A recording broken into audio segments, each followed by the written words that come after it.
Hello दोस्त, मेरे channel को लाइक और सब्सक्राइब जरूर करें। थैंक यू, धन्यवाद। नदी के किनारे जंगल में एक मुर्गी रहती थी। वो रोज एक अंडा देती थी, मगर कल शिकारी आता था और अंडा चुरा कर भाग जाता था। दूसरे दिन फिर कल शिकारी अंडा चुराने के लिए नदी के किनारे आता है। देखता है तो वहाँ पर एक भी अंडा नहीं था और देखकर सोचने लगता है, आज तो यहाँ पर एक भी अंडा नहीं है। लगता है मुर्गी अंडा दिया ही नहीं है। खाली हाथ अपने घर लौट आता है तो उसकी बीवी नैना बोली, आज क्या हुआ कि खाली हाथ लौट आए? मैं अंडे की आमलेट कैसे बनाऊंगी? मुर्गी अंडा दिया ही नहीं था, नहीं वो अपने घोंसले में थी, इसीलिए खाली हाथ लौट आया।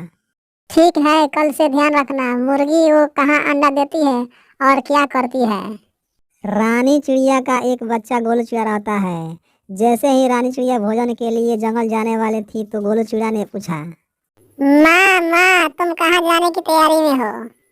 मैं जंगल जा रही हूँ भोजन के लिए, तुम घर छोड़कर कहीं मत जाना। इतना बात कहते हुए रानी चिड़िया जंगल की ओर चल देती है। कुछ देर के बाद रानी चिड़िया भोजन के दाना लेकर लौट रही थी। अचानक उसे प्यास लग जाती है। वो नदी के किनारे बैठकर सोचने लगती है, चलो थोड़ा आराम कर लेती हूँ, उसके बाद नदी से पानी भी पी लूंगी। रानी चिड़िया यही सोचकर नदी के किनारे आराम करने लगती है। थोड़े देर के बाद रानी चिड़िया देखती है एक मुर्गी जो कई दिनों से भूखी थी। उसके पास जाती है और पूछती है, आप कौन हो और यहाँ पर क्या कर रही हो नदी के किनारे? बेटी, मैं 2 दिन से भूखी हूँ, थोड़ा दाना दे दो ताकि मैं अपना पेट भर सकूं। बेटी कही हो तो बेटी का फर्ज जरूर निभाऊंगी। लो माँ, दाना खा लो, अपना भूख मिटा लो।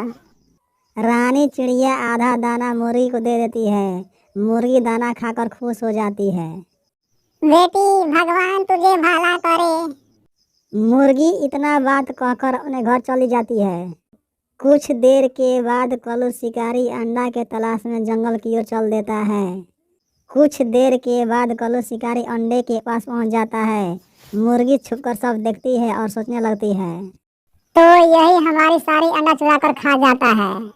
कल्लू शिकारी अंडा देखकर खुश हो जाता है और सोचने लगता है, आज तो मुर्गी अंडा दिया है और यहाँ पर है भी नहीं। मेरी बीवी अंडा देकर खुश हो जाएगी। कल्लू शिकारी अंडा लेकर अपने घर की ओर चल देता है। रानी चिड़िया भोजन के दाना लेकर मुर्गी के पास आती है। लो माँ, आज तुम्हारे लिए फिर दाना लेकर आई हूँ, भोजन खा लो। बेटी, तू मेरी बहुत ख्याल रखती हो, भगवान तुझे भला करे। मुर्गी दाना खाने लगती है। दाना खाने के बाद मुर्गी अपने घर चला जाती है। इसी तरह कुछ दिन बीत जाता है। रानी चिड़िया रोज मुर्गी को दाना खिलाती है और अपने बच्चे के लिए भी दाना लेकर आती है। दूसरे दिन फिर रानी चिड़िया दाना लेकर आती है। देखती है तो वहाँ पर मुर्गी नहीं थी तो सोचने लगती है, अरे आज क्या बात है कि यहाँ पर मुर्गी रानी नहीं है। रानी चिड़िया इधर उधर देखती है तो दिखाई देता है एक सोने का अंडा। उस अंडे के पास आती है। सोने के अंडा देखकर सोचने लगती है, अरे ये क्या, ये तो चमकने वाला अंडा है। कैसा चमत्कार है, इस अंडे के पास कोई भी नहीं है। रानी चिड़िया इधर उधर देखती है और चिल्लाने लगती है, कोई है, कोई है, ये किसका अंडा है? तब तक रानी चिड़िया के पास मुर्गी आ जाती है। बेटी, तूने मुझे बुलाई, बात क्या है? हाँ माँ, ये देखो कैसा चमत्कार, न जाने किसका चमकीला अंडा है। बेटी, यह साधारण अंडा नहीं है, यह अंडा सोने का है। यह अंडा मेरी है। तूने मुझे बहुत सेवा की है, इसलिए मैं तुझे दे रही हूँ।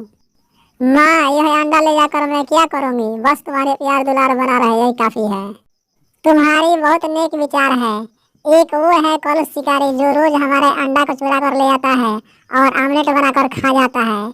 उसके हाथ में ये अंडा लग जाएगा तो वो अमीर बन जाएगा, इसलिए ये अंडा तुम लेकर जाओ अपने घर, तुम अमीर हो जाओगी। ठीक है माँ, आप कहती है तो मैं यह सोने का अंडा लेकर जाती हूँ, लेकिन मुझ पे प्यार कृपा बनाए रखिएगा। मुर्गी बोली, जाओ बेटी, मेरी आशीर्वाद तुम्हारे साथ है।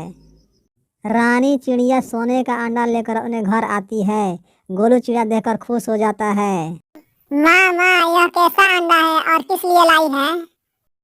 यह साधारण अंडा नहीं है, यह सोने का अंडा है। इस अंडे से हम सब अमीर हो जाएंगे। तब तो हम जंगल के सारे चिड़िया से अमीर चिड़िया बन जाएंगे। हाँ मेरे बच्चे, अब हम सबका दुख का समय गया। अब किसी चीज का कमी नहीं होगा।